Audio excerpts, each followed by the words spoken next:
ઈટવાઈ ગામના મંદિર ફળિયામાં ગટરના પાણીની દુર્ગંધથી ગ્રામજનો પરેશાન। કુકરમુંડા તાલુકાના ઈટવાઈ ગામના મંદિર ફળિયામાં ગટર લાઇનનો અભાવ હોવાથી નાક ફાડી નાખે તેવી ભારે દુર્ગંધવાળી ગંદકીનું સામ્રાજ્ય જોવા મળી રહ્યું છે। આ ગામમાં દુર્ગંધવાળી ગંદકીના કારણે ગ્રામજનો ત્રાહિમામ પોકારી ઉઠ્યા છે।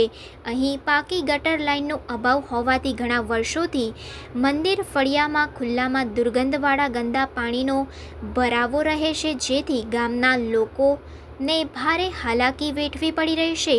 આ ગંદા પાણીના નિકાલ માટે ગ્રામ પંચાયતના જવાબદારો કે તાલુકા પંચાયતના જવાબદાર અધિકારીઓ દ્વારા આજ દિન સુધી કોઈ પણ પ્રકારની સુવિધા કરવામાં આવેલ નથી। આ ગામના મંદિર ફળિયામાં ભરાયેલા ગંદા પાણીના લીધે થતી ભારે દુર્ગંધવાળી ગંદકીના કારણે ગામમાં મચ્છરનો ઉપદ્રવ પણ વધી રહ્યો છે, તો બીજી તરફ ગ્રામજનોમાં જીવલેણ રોગચાળો પણ ફાટી નીકળે તેવા દ્રશ્યો જોવા મળી રહ્યા છે। છતાં પણ જવાબદાર તંત્ર કુંભકર્ણની નિંદ્રામાં હોય તેવું જણાઈ રહ્યું છે।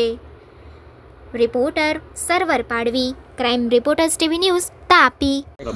મારું નામ જયરામભાઈ મારુભાઈ પાડવી, હું અહીંયા ફળિયામાં રહું છું અને એક ગામની જવાબદારી પણ છે, પોલીસ પટેલનો જવાબદારી લીધેલી છે આ ગામની। તો મારી એ ગામની જવાબદારી લીધેલી છે, તો આ લોકો છે ને ચૂંટાયેલા પ્રતિનિધિ છે, એ જવાબદારી સંચાલન કરે છે, આ પંચાયતની સંચાલન કરે છે, તો નાની વાતમાં ધ્યાન નથી આપતા। એટલે અહીંયા છે ને પ્રશ્ન છે તમારા ફળિયાનો, એ ફળિયાનો અમારો એ પ્રશ્ન છે કે આ ગટર લાઈનનું વ્યવસ્થા કરી આપે, એ પાણી નિકાલ થાય। પાણી ક્યાંથી આવે છે ને કેટલે દૂર સુધી આ દ્રશ્ય? એ ધીરસિંગ મગન ખરું ત્યાં ઘર છે, ત્યાંથી અહીંયા ટેસ્ટ મેન રોડ પર લગભગ કેટલા ફૂટ હોય? એ લગભગ 1000 મીટર હશે। તો આ જે રસ્તા પર જે પાણી છે સંગ્રહ થઈ રહેલું છે, આ હાલમાં હમણાં તડકાનો સમય છે, પણ આ પાણી હાલમાં મોજૂદ છે।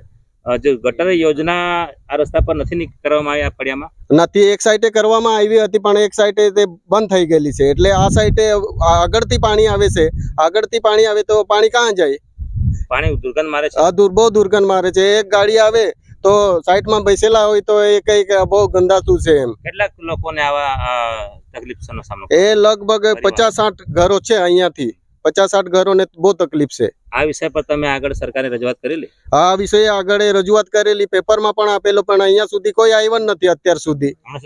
કોઈ તપાસ પણ નથી કરી અને કોઈ ચૂંટાયેલા પ્રતિનિધિ તો આવ્યા નથી, અને આવીને ઉભી નથી રહ્યા કે ના નથી આવ્યા। સરપંચને આ વિષય ખબર છે? સરપંચ નથી આવ્યા।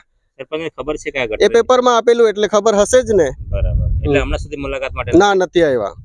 શું માંગ છે આપણું માંગ છે કે પાણીનું દુર્ગંધ છે એટલે વ્યવસ્થા કરી આપે, બીજું કઈ નથી। હા, પાડો ફાટી નીકળેલું છે, ફાટવાનું નથી, ફાટી નીકળેલું છે, એટલે બહુ અઘરી વાત છે અહીંયા। એટલે અહીંથી ઠેઠ સુધી આ પાણી આમન છે? આમન છે, અને કાયમી આમન જ રહેતું છે। હજી તો છે ને સાંજ પડતા એ તો બધું ભરાઈ જતું છે, ફૂલ ચાલતું છે। જે નળના સમય આવે છે 4 થી 5 ના સમયગાળામાં, એ વધારે ચાલુ જ રહેતું છે, એટલે હાલમાં બપોર છે। હા, બપોર છે એટલા માટે ને તો પૂરું નાળું છે ને ભરીને ચાલતું છે। શું માંગ છે? બસ એ રિપેરિંગ કરી આપે, અહીંયા કર્મચારી આવે, જોએ, જે ચૂંટાયેલા પ્રતિનિધિ આવે અહીંયા જોઈ અને જોઈને આ કામગીરી કેવું છે, એટલે દુર્ગંધ આવે એને પણ ખબર પડશે કે અહીંયા। કેટલી વખત આવી ગયા? સરપંચ તો આવ્યા નથી,